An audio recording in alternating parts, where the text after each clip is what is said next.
السلام علیکم ورحمۃ اللہ وبرکاتہ۔ بسم اللہ الرحمن الرحیم۔ الحمد للہ وکفی وسلام علی عبادہ الذین اصطفی، اما بعد۔ اعوذ باللہ من الشیطان الرجیم، بسم اللہ الرحمن الرحیم۔ ان المسلمین والمسلمات والمؤمنین والمؤمنات والقانتین والقانتات والصادقین والصادقات صدق اللہ العظیم۔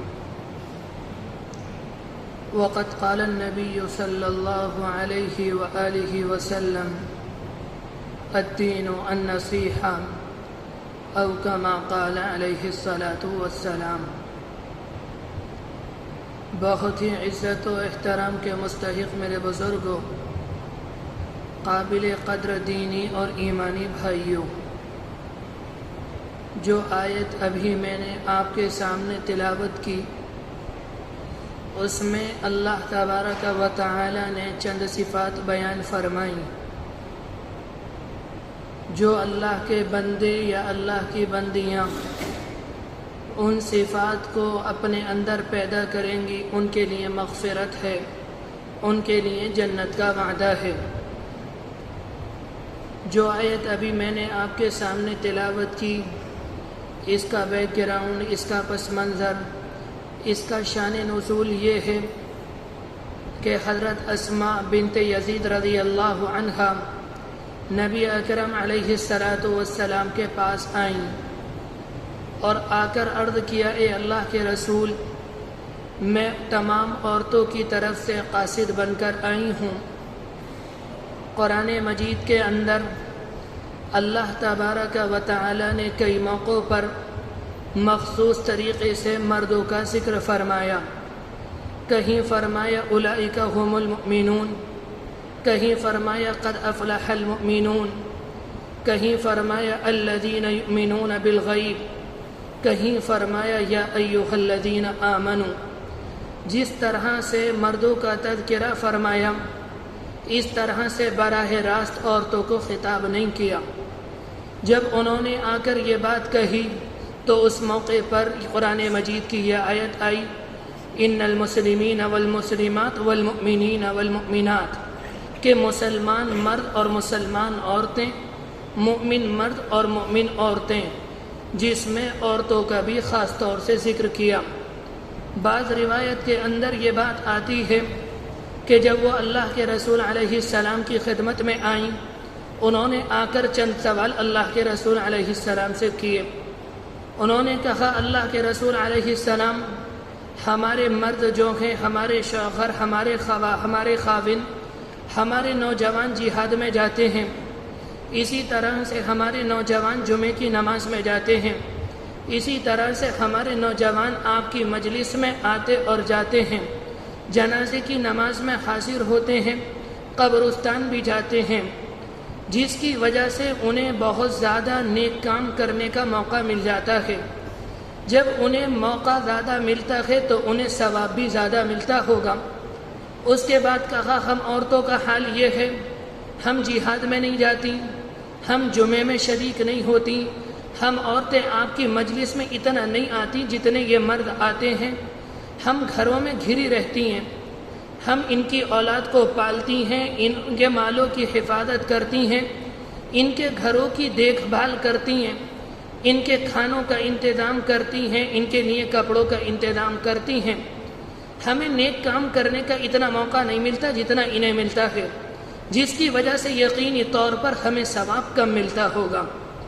اس کے بعد وہ کہتی ہیں، اللہ کے رسول، ہمارے شوہر جو نیک اعمال کرتے ہیں تو جتنا ثواب انہیں ملتا ہے اتنا ثواب ہمیں ملے گا یا نہیں؟ اللہ کے رسول علیہ السلام صحابہ اکرام کی طرف متوجہ ہوئے اور آپ نے صحابہ اکرام سے یہ بات معلوم کی، جو سوال اس عورت نے دین کے بارے میں کیا، کیا تم نے اس سے بہتر سوال کرنے والا کسی اور کو پایا؟ صحابہ اکرام کی عورتوں کا معاملہ یہ تھا، انہیں دین کی فکر تھی، انہیں دنیا کی فکر نہیں تھی۔ انہیں پریشانی اس بات سے ہو رہی تھی کہ ہمارے نوجوانوں کو نیک کام کرنے کا موقع زیادہ ملتا ہے، جس کی وجہ سے انہیں ثواب زیادہ، اور ہمیں اتنا موقع نہیں ملتا، ہمیں اتنا ثواب ملے گا یا نہیں۔ اس زمانے کے اندر معاملہ بالکل الٹا ہو گیا۔ ہماری ماں بہنوں کو دین کی فکر نہیں، دنیا کی فکر ہے۔ انہیں نماز کی فکر نہیں، انہیں قرآن مجید کی فکر نہیں، انہیں اللہ کے رسول علیہ السلام کی مبارک سنتوں کی فکر نہیں، انہیں آج سونے اور چاندی کی فکر ہے، انہیں زیورات کی فکر ہے، انہیں دنیا کی زیب و زینت کی فکر ہے، انہیں اپنے کپڑوں کی، اپنے جوتے اور چپل کی فکر ہے، اور اگر فکر نہیں تو دین کی فکر نہیں۔ آپ محلوں کے اندر مسلم سماج میں جائیں اور کسی بھی بچی سے پکڑ کر معلوم کر لیں بیٹی کیا بننے کا ارادہ ہے، وہ یہ کہے کہ میں بڑے ہو کر ڈاکٹر بنوں گی، میں انجینئر بنوں گی، میں لائر بنوں گی۔ وہ یہ نہیں کہے کہ میں حافظ قرآن بنوں گی، وہ یہ نہیں کہے کہ میں حافظ حدیث بنوں گی، وہ یہ نہیں کہے کہ میں اللہ کے رسول علیہ السلام کی مبارک سنتوں پر عمل کروں گی، اس لیے کہ اس زمانے کے اندر دین کی فکر نہیں بلکہ دنیا کی فکر ہے، جس کی وجہ سے دنیا دلوں پر چھائی ہوئی ہے۔ صحابہ اکرام کی عورتوں کا معاملہ یہ تھا، انہیں دنیا کی فکر نہیں بلکہ انہیں آخرت کی فکر تھی، اور آخرت کا غلبہ ان کے دل کے اوپر تھا۔ اللہ کے رسول علیہ السلام نے صحابہ اکرام سے یہ بات کہی کہ جیسے اس عورت نے سوال کیا ایسا کسی کو سوال کرتے ہوئے سنا۔ صحابہ اکرام نے یہ بات کہی اللہ کے رسول علیہ السلام سے، یہ بات تو ہمارے حاشیہ خیال میں نہیں تھی، یہ بات ہمارے ذہنوں میں نہیں تھی کہ عورتیں بھی ایسا سوال دین کے بارے میں کر سکتی ہیں۔ اللہ کے رسول علیہ السلام ان کی طرف متوجہ ہوئے اور کہا میں چند باتیں کہوں گا، میری باتوں کو غور سے سننا اور انہیں سمجھنا، جنہوں نے تمہیں میرے پاس بھیجا ہے انہیں جا کر بتا دینا۔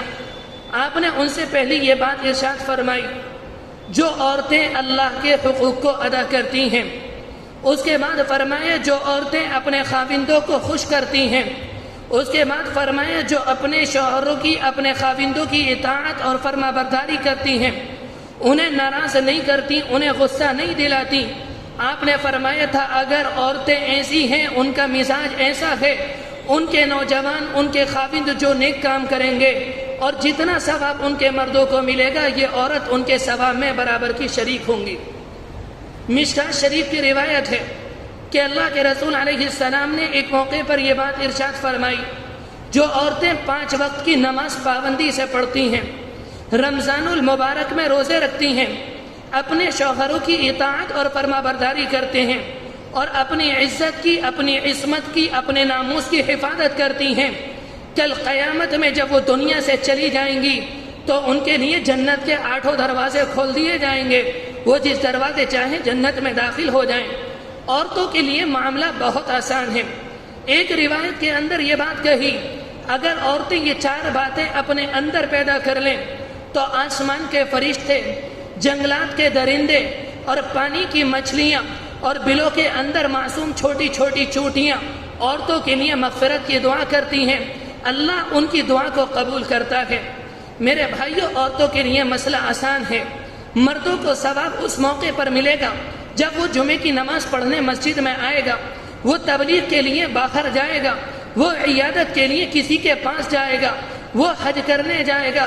اسی طرح سے وہ اگر دوسرے کاموں میں جائے گا اسے مشقت اٹھانی پڑے گی، تب مردوں کو ثواب ملے گا۔ اور اگر عورتیں اپنے اندر یہ 4 باتیں پیدا کر لیں تو عورتوں کو گھر بیٹھے بیٹھے برابر کا ثواب ملے گا۔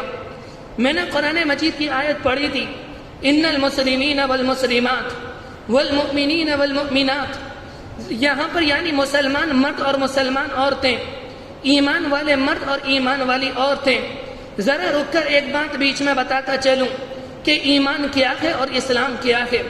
ایمان میں اور اسلام میں تھوڑا سا فرق ہے۔ ہمارے نوجوان یہ سمجھتے ہیں کہ اسلام اور ایمان دونوں کے دونوں ایک چیز ہے، نہیں، دونوں میں تھوڑا سا فرق ہے۔ ایمان کا تعلق انسان کے باطن سے، انسان کے دل سے ہے، اور اسلام کا تعلق انسان کے ظاہر سے ہے۔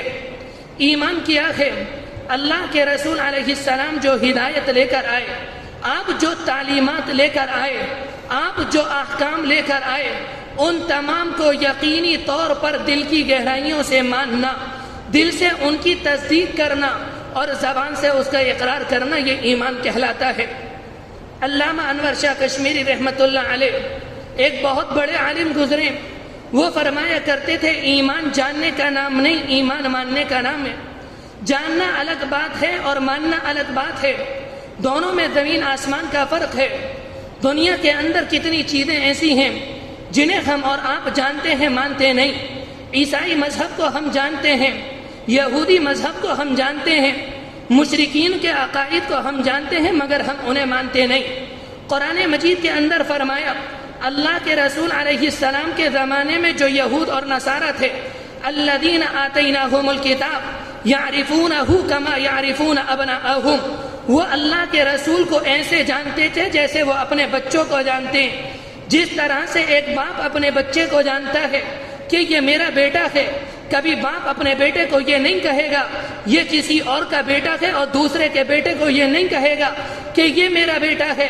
جس طرح سے ایک باپ اپنے بیٹے کو جانتا ہے کہ یہ میرا بیٹا ہے، اللہ کے رسول علیہ السلام کے زمانے کے یہود و نصارہ اللہ کے رسول کو اس طرح سے جانتے تھے جیسے وہ اپنے بیٹوں کو جانتے ہیں کہ یہ اللہ کے برحق رسول ہیں، ان کے اوپر جو قرآن مجید اترا ہے یہ اللہ کی برحق کتاب ہے، مگر وہ جانتے تھے، مانتے نہیں تھے۔ یہود کے علماء کا حال یہ تھا، جن لوگوں نے توریت کو پڑھا تھا، جنہوں نے انجیل کو پڑھا تھا، انجیل کے اندر، توریت کے اندر اللہ کے رسول علیہ السلام کی علامتیں بتائی گئی تھیں کہ نبی آخر الزماں ایسے ہوں گے، ان کے اندر یہ علامتیں ہوں گی۔ یہود کے علماء نے ان علامتوں کو پڑھا تھا اور اللہ کے رسول علیہ السلام کی ذات میں ان علامتوں کو دیکھا تھا، اس کے بعد بھی وہ اللہ کے رسول پر ایمان نہیں لائے۔ وہ اللہ کے رسول کو جانتے تھے، اللہ کے رسول کو مانتے نہیں تھے۔ میں نے اس لیے عرض کیا ایمان جاننے کا نام نہیں بلکہ دل کی گہرائی سے ایمان ماننے کا نام ہے۔ مکہ مکرمہ کے اندر ابو جہل جانتا تھا اللہ کے رسول ہیں، ابو لہب جانتا تھا اللہ کے رسول ہیں، ابو طالب جانتا تھا کہ اللہ کے برحق رسول ہیں، ان کے اوپر جو قرآن مجید آیا ہے یہ برحق کتاب ہے۔ وہ جانتے تھے، مانتے نہیں تھے، جس کی وجہ سے وہ ایمان والے نہیں۔ ایمان یہ ہے کہ اللہ کے رسول علیہ السلام جو ہدایت لے کر آئے، جو احکام لے کر آئے، جو تعلیمات لے کر آئے، اور آپ نے جو غیب کی باتیں بتائیں، جیسے آپ نے بتایا اللہ کی ذات برحق ہے، آپ نے بتایا جنت جہنم برحق ہے، آپ نے فرمایا قیامت برحق ہے، آپ نے فرمایا مرنے کے بعد اٹھایا جانا ہے، کچھ لوگ جنت میں جائیں گے اور کچھ لوگ جنت میں جائیں گے، کچھ لوگ جہنم میں جائیں گے۔ ان تمام باتوں کو دل کی گہرائی سے ماننا، دل سے تصدیق کرنا اور زبان سے اس کا اقرار کرنا، یہ ایمان کہلاتا ہے۔ یہ تو ہوا ایمان۔ اسلام کیا ہے؟ اسلام کے معنی ہے فدا ہونا، اسلام کے معنی ہے اپنے آپ کو اللہ کے حوالے کر دینا، اپنے آپ کو اللہ کے سپرد کر دینا، اللہ کے جتنے احکام ہیں ان سب پر 100% عمل کرنا، اپنی ذات کو، اپنے اعمال کو، اپنے احوال کو، اپنی خواہشات کو، اپنی زندگی کو، اپنے جذبات کو اللہ کے احکام کے سامنے جھکا دینا، اس کا نام اسلام ہے۔ ابراہیم علیہ السلام کا واقعہ ابھی آپ نے 2 ہفتے پہلے سنا۔ ایک وقت آیا کہ ابراہیم علیہ السلام کو آگ میں ڈالا گیا۔ ابراہیم علیہ السلام جب آگ سے نکل کر باہر آئے، ابراہیم علیہ السلام کی اولاد نہیں تھی۔ ابراہیم علیہ السلام نے ہجرت کا ارادہ کیا اور وہ ہجرت کر کے ملک شام گئے، ان کی اولاد نہیں تھی۔ جب وہ اپنے ملک یعنی عراق سے نکل رہے تھے، انہوں نے نکلنے کے بعد اللہ سے دعا مانگی، ربی حب لی من الصالحین، اے اللہ مجھے ایک نیک بیٹا دے دیجئے، میں بوڑھا ہو گیا، میری ہڈیاں بوڑھی ہو گئیں، میری نگاہ کمزور ہو گئی، میری کمر جھک گئی، اب مجھے سہارے کی ضرورت ہے، مجھے بیٹا دے دیجئے۔ ابراہیم علیہ السلام کو اللہ نے بیٹا دیا۔ بیٹا بڑا ہوا، جب بیٹا چلنے لگا، باپ کا ہاتھ پکڑ کر ٹہلنے لگا، باپ کے سامنے دوڑنے لگا اور باپ کی ٹانگوں میں آ کر لپٹنے لگا، اس موقع پر اللہ نے ابراہیم علیہ السلام کو حکم دیا، ابراہیم ہمارا حکم ہے اس بچے کو ہمارے نام پر ذبح کر دو۔ دنیا کے اندر کس باپ کے کلیجے میں دم ہے کہ اپنے چہیتے بیٹے کے گلے پر چھری رکھ دے؟ یہ تو ابراہیم کا کلیجہ تھا کہ اللہ نے حکم دیا، بیٹے کے گلے پر چھری رکھی۔ ابراہیم علیہ السلام بیٹے کے پاس آئے اور آ کر کہا انی ارا فی المنام انی اذبحک فانظر ماذا ترى، بیٹے مجھے حکم ہے کہ میں تمہیں ذبح کر دوں، بتاؤ تمہاری رائے کیا ہے۔ ابراہیم علیہ السلام نے جو اسماعیل علیہ السلام سے کہا تھا، یہ اس لیے نہیں کہا تھا اگر اسماعیل منع کر دیں گے میں ذبح نہیں کروں گا، میں اللہ سے کہہ دوں گا میں نے اسماعیل سے کہا تھا انہوں نے منع کر دیا، بلکہ اس لیے کہا تھا کہ اسماعیل کا بھی امتحان مقصود تھا کہ اسماعیل اللہ کے حکم پر کتنے عمل کرنے والے۔ جب انہوں نے ابراہیم علیہ السلام نے یہ بات کہی، اسماعیل علیہ السلام نے پلٹ کر یہ نہیں کہا ابا میری کون سی غلطی ہے، مجھ سے ایسا کون سا جرم ہوا، مجھ سے ایسی کون سی خطا ہوئی جس کی پاداش میں، جس کی وجہ سے مجھے قتل کیا جا رہا ہے۔ انہوں نے کہا ابا جس بات کا حکم دیا آپ اس پر عمل کیجئے۔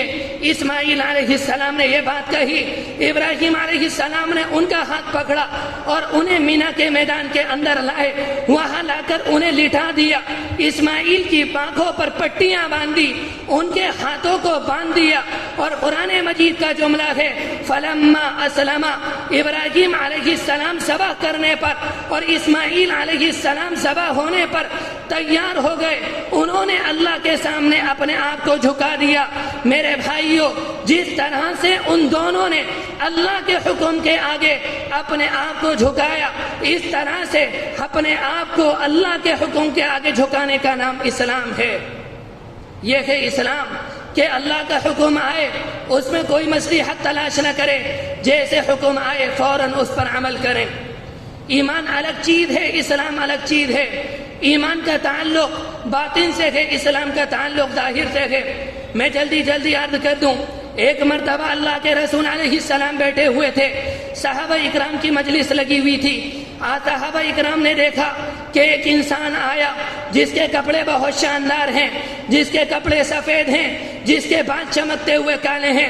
وہ اللہ کے رسول علیہ السلام کے پاس آیا اور صحابہ اکرام کہتے ہیں وَلَا يَعْرِفُهُ مِنَّا أَحَدٌ، ہم میں سے کوئی اسے پہچانتا نہیں تھا۔ لَا يُرَى عَلَيْهِ أَثَرُ السَّفَرِ، اور اس کے اوپر سفر کے کوئی نشان نہیں تھے۔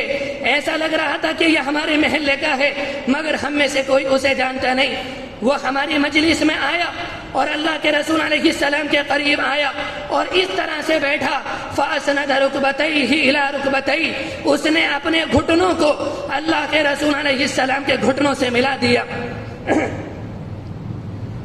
گھٹنوں سے ملا دیا۔ حدیث شریف کا جملہ ہے وَوَضَعَ فَخِذَيْهِ عَلَىٰ وَوَضَعَ كَفَّيْهِ عَلَىٰ فَخِذَيْهِ، پھر اس نے اپنے دونوں ہاتھوں کو یعنی ہاتھ کے اس والے حصے کو اللہ کے رسول علیہ السلام کی رانوں پر رکھا جیسے بہت پرانی دوستی ہو۔ اس کے بعد معلوم کیا اللہ کے رسول سے فَأَخْبِرْنِي عَنِ الْإِيمَانِ فَأَخْبِرْنِي عَنِ الْإِسْلَامِ، اللہ کے رسول مجھے اسلام کے بارے میں بتائیے۔ اللہ کے رسول علیہ السلام نے فرمایا ان تشہد ان لا الہ الا اللہ وان محمد رسول اللہ وتقیم الصلاة وتؤتی الزکاة وتصوم رمضان وتحج البیت ان استطعت الیہ سبیلا۔ آپ نے فرمایا اسلام یہ ہے کہ تم زبان سے اقرار کرو کہ اللہ کے سوا کوئی معبود نہیں، محمد اللہ کے رسول ہیں، نماز قائم کرو، زکوٰۃ ادا کرو، رمضان المبارک میں روزے رکھو، اگر استطاعت ہے تو ایک مرتبہ زندگی میں بیت اللہ کا حج کرو۔ اس نے اسلام کے بارے میں معلوم کیا۔ آپ نے 5 باتیں ارشاد فرمائی جن کا تعلق ظاہر سے ہے۔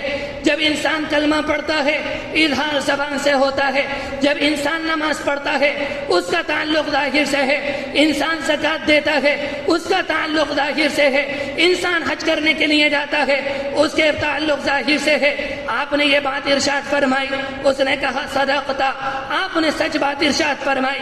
صحابہ اکرام کہتے ہیں ہمیں تعجب ہوا، خود ہی اللہ کے رسول سے سوال کرتا ہے، اللہ کے رسول علیہ السلام جواب دیتے ہیں اور اس کے بعد کہتا ہے آپ نے صحیح بات ارشاد فرمائی۔ اس کے بعد دوسری بات معلوم کی فاخبرنی عن الایمان، اللہ کے رسول مجھے ایمان کے بارے میں بتائیے۔ آپ نے فرمایا ان تؤمن باللہ وملائکتہ وکتبہ ورسلہ والیوم الآخر والقدر خیرہ و شرہ، کہ تم اللہ کے اوپر ایمان لے کر آؤ، اس کے ساتھ کسی کو شریک نہ کرو، اس کے فرشتوں کے اوپر ایمان لے کر آؤ، اور اللہ نے انبیاء علیہ السلام کے زمانے میں ان کے اوپر جو کتابیں، جو صحیفے نازل کیے، ان کو برحق جانو کہ وہ ان کے زمانے میں اللہ کی برحق کتابیں تھیں، وہ اللہ کی برحق صحیفے ہیں۔ اسی طرح سے اللہ نے دنیا کے اندر آدم علیہ السلام سے لے کر مجھ تک جتنے انبیاء علیہ السلام بھیجے، ان کے اوپر ایمان لے کر آؤ۔ اس نے ایمان کے بارے میں معلوم کیا۔ اللہ کے رسول علیہ السلام نے تقریباً 6 باتیں ارشاد فرمائی جن کا تعلق انسان کے باطن سے ہے۔ جو انسان ایمان لے کر آتا ہے اس کا تعلق ظاہر سے کم بلکہ باطن سے زیادہ ہوتا ہے۔ انسان کو تصدیق کرنی پڑتی ہے، اللہ کو ماننا دل سے ماننا ہوتا ہے، رسولوں کو ماننا دل سے ماننا ہوتا ہے۔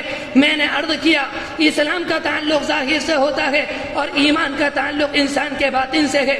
اس کے بعد معلوم کیا فاخبرنی عن الاحسان، اللہ کے رسول مجھے احسان کے بارے میں بتائیے۔ آپ نے فرمایا ان تعبد اللہ کأنک ترا، کہ تم اللہ کی عبادت اس طرح سے کرو جیسے تم اپنی آنکھوں سے اللہ کو دیکھ رہے ہو۔ پھر اس کے بعد یہ بات ارشاد فرمائی فإن لم تکن ترا، اگر تمہاری یہ کیفیت نہیں کہ تم اپنی آنکھوں سے اللہ کو نہیں دیکھ سکتے تو تمہاری نیت میں، تمہارے دل میں اس بات کا احتضار ہونا چاہیے فإنہ یراک، کہ اللہ تمہیں دیکھ رہا ہے۔ احسان سے مراد یہاں پر عبادت ہے۔ اللہ کے رسول علیہ السلام نے فرمایا کہ اللہ کی عبادت اس طرح سے کرو کہ دل میں کسی اور کا خیال نہ آئے، دل میں بیوی بچوں کا خیال نہ آئے، دل میں کاروبار کا خیال نہ آئے، بلکہ جب تم اللہ کی عبادت کرو صرف دل میں اللہ کا خیال آئے، اللہ کے علاوہ کسی اور کا خیال نہ آئے۔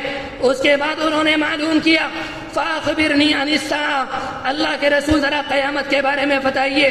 آپ نے فرمایا مل مسئول عنہا بعالم من السائل، جتنا سوال کرنے والا جانتا ہے اتنا میں جانتا ہوں، یعنی جیسے سوال کرنے والے کو نہیں معلوم کہ قیامت کب آئے گی، اسی طرح سے مجھے نہیں معلوم کہ قیامت کب آئے گی۔ قیامت کا یقینی وقت تو اللہ کو معلوم ہے، اس کے علاوہ کسی اور کو معلوم نہیں۔ اس نے یہ معلوم کیا اللہ کے رسول اگر قیامت کا وقت نہیں تو قیامت کی علامتیں بتا دیجئے۔ آپ نے بتایا ان تلد الامۃ ربتها، جب باندی اپنے آقا کو جنے گی۔ محدثین اکرام نے اس کے بہت سارے مطلب بیان کیے۔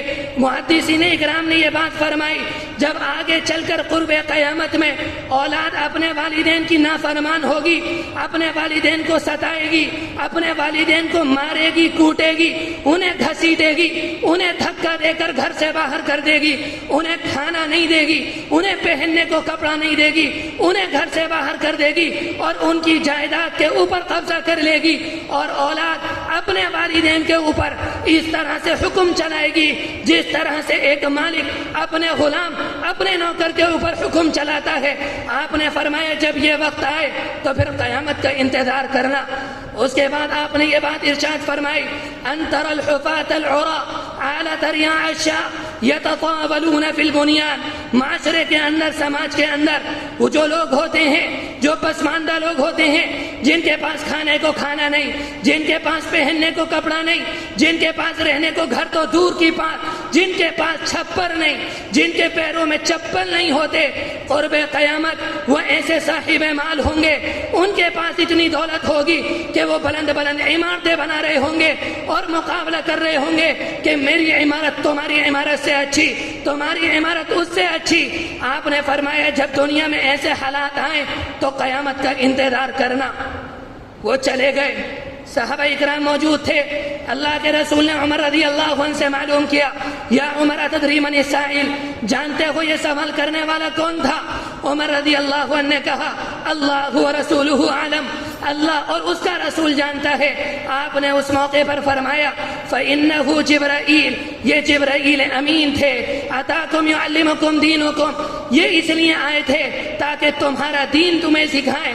اس دین کے اندر دین کی موٹی موٹی باتیں بیان کر دی گئیں، جو ان پر عمل کرے گا وہ حقیقی معنی میں مومن ہوگا، اور جو ان پر عمل نہیں کرے گا وہ حقیقی معنی میں ایمان والا نہیں ہوگا۔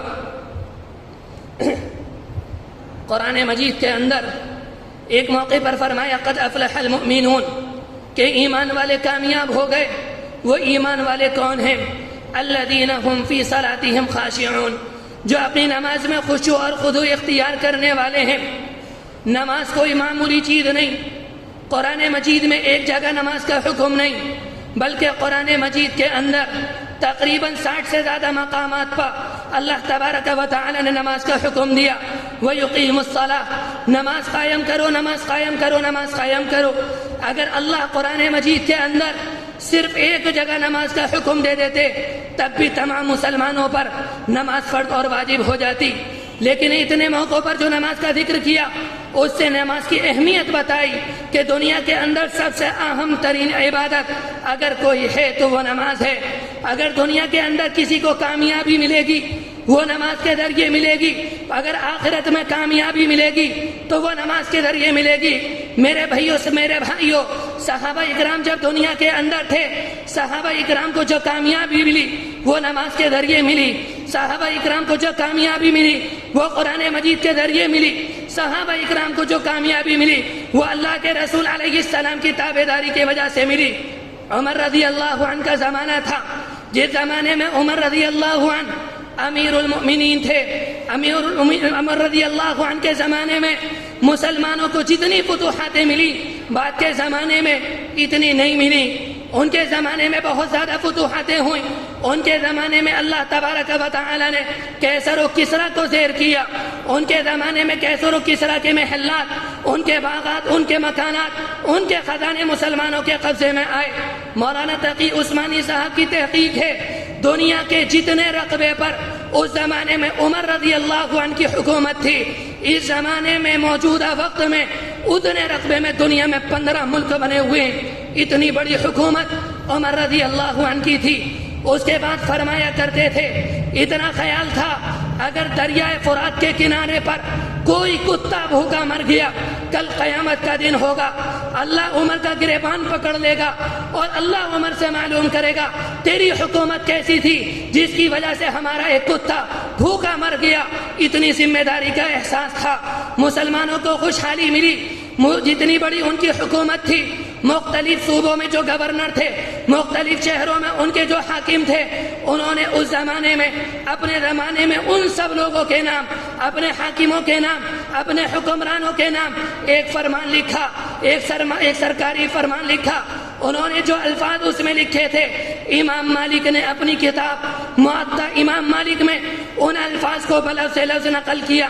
عمر رضی اللہ عنہ نے اپنے حاکموں کو یہ بات لکھی تھی، ان اہم امرہم عندی الصلاۃ فمن حفظها حافظ عليها وحفظ دینها ومن ضيعها فهو لما سواها اضيع۔ عمر رضی اللہ عنہ نے یہ بات لکھی تھی، میرے نزدیک تمہارے کاموں میں سب سے زیادہ اہم کام اگر کوئی ہے تو وہ نماز ہے۔ جس نے نماز کی حفاظت کی، جس نے نماز کی پابندی کی، جس نے نماز کی پابندی کی، جس نے نماز کو وقت پر پڑھا اس نے دین کی حفاظت کی، اور جس نے نماز کی حفاظت نہیں کی اس نے دین کی حفاظت نہیں کی۔ عمر رضی اللہ عنہ نے یہ اس لیے لکھا تھا، عام طور پر سرکاری حاکم جو ہوتے ہیں ان کے ذہن میں یہ بات ہوتی ہے کہ ہمارے اوپر ذمہ داری بہت ہے، اگر لوگوں کے درمیان اختلاف ہو جائے ہم ان اختلاف کو ختم کراتے ہیں۔ اسی طرح سے بیت المال کی ذمہ داری ہمارے پاس ہے، لوگوں کی دیکھ بھال ہمارے پاس ہے۔ اگر کہیں پانی کی ضرورت نہیں ہم وہاں پانی کا انتظام کرتے ہیں، کہیں کھانے کا انتظام نہیں تو کھانے کا انتظام کرتے ہیں۔ ہمارے اوپر اتنی بڑی ذمہ داری ہے، اس ذمہ داری کو ادا کرنے میں اگر کسی وقت کی نماز چھوٹ جائے تو ان میں کیا حرج کی بات ہے۔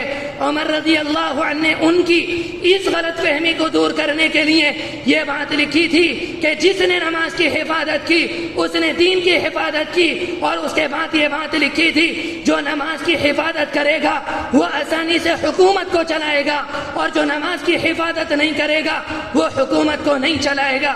میرے بھائیوں، اس زمانے میں ہم اپنے آپ کو دیکھ لیں، کہتے ہوئے ڈر لگتا ہے نمازوں کا کیا حال ہے۔ مغرب میں مسجد میں جا کر جائزہ لیں، مسجد کے اندر 70 آدمی نظر آتے ہیں، کہیں 80 نظر آتے ہیں، کہیں 100 نظر آتے ہیں، اور اسی مسجد میں فجر میں چلے جائیں تو 10 آدمی نظر آتے ہیں یا 8 آدمی نظر آتے ہیں، لگتا ہے کہ پوری بستی قبرستان بنی ہوئی ہے۔ میرے بھائیوں، عمر رضی اللہ عنہ نے کہا تھا اگر نماز کی حفاظت کرو گے اللہ تمہاری حفاظت کرے گا۔ اگر ہم نماز پڑھیں گے تو حفاظت ہماری ہوگی. کہتے ہوئے ڈر لگتا ہے, ہمیں کہتے ہوئے ڈر لگتا ہے. برما کی تاریخ ہمارے سامنے ہے, برما کی تاریخ ہمارے سامنے, چچنیا کی تاریخ ہمارے سامنے, فلسطین کی تاریخ ہمارے سامنے, بغداد کی تاریخ ہمارے سامنے. اگر ہم نے عمل نہ کیا, ہم نے نماز نہ پڑھی, ہم نے روزے نہ رکھے, ہم حرام کاری سے باز نہ آئے, جو حالات وہاں تھے, اللہ نہ کرے اللہ نہ کرے, نماز نہ پڑھیں گے, وہ ملک وہ حالات ہمارے ملک میں آ کر رہیں گے اور کوئی پرسان حال نہ ہوگا. اگر چاہتے ہیں کہ ہمارے ملک میں وہ حالات نہ آئیں تو نماز پڑھنی پڑے گی, حرام سے بچنا پڑے گا. اس زمانے کی عجیب بات یہ ہے کہ اپنے آپ کو کافروں پر, اپنے آپ کو غیر ایمان والوں پر قیاس کرتے ہیں. کہتے ہیں ہم نماز پڑھتے ہیں, ہمیں ترقی نہیں ملتی. وہ نماز نہیں پڑھتے, انہیں ترقی ملتی ہے. ان کی ترقی کا ڈنکا بجا ہوا ہے, جدھر دیکھیں کامیابی اور خوشحالی ان کا مقدر بنی ہوئی ہے. ہم نماز پڑھتے ہیں. میرے بھائیوں, ہمارا نظام حیات الگ ہے, ہمارا نظام زندگی الگ ہے, ان کا نظام زندگی الگ ہے. اس بات کو اپنے ذہن سے نکالیں. ہمارے لیے زندگی گزارنے کے لیے قرآن مجید موجود ہے, ہمارے لیے زندگی گزارنے کے لیے اللہ کے رسول کی ذات موجود ہے, ہمارے لیے زندگی گزارنے کے لیے اللہ کے رسول کی سیرت موجود ہے. ان کے پاس دین نہیں, ان کے پاس اللہ کے رسول علیہ السلام کی ذات نہیں, ان کے پاس اللہ کے رسول کی سنتیں نہیں, ان کے پاس صحابہ اکرام کی مثالی زندگی نہیں. گھبرانے کی بات نہیں, پریشان ہونے کی ضرورت نہیں. ضرورت اس بات کی ہے کہ نماز پڑھی جائے. اللہ کے رسول علیہ السلام نے جن باتوں کا حکم دیا ان پر عمل کریں. نماز پڑھیں, زکوٰۃ دیں, حرام کاری سے, سود سے, رشوت سے اپنے آپ کو بچائیں. اللہ تبارک و تعالی کہنے سننے سے زیادہ عمل کرنے کی توفیق نصیب فرمائے. ہمیں اور آپ کو کامل ایمان والا بنا دے, نمازوں کا پابند بنا دے, نبی اکرم علیہ السلام کی تابعداری نصیب فرمائے. وآخر دعوانا ان الحمد للہ رب العالمین.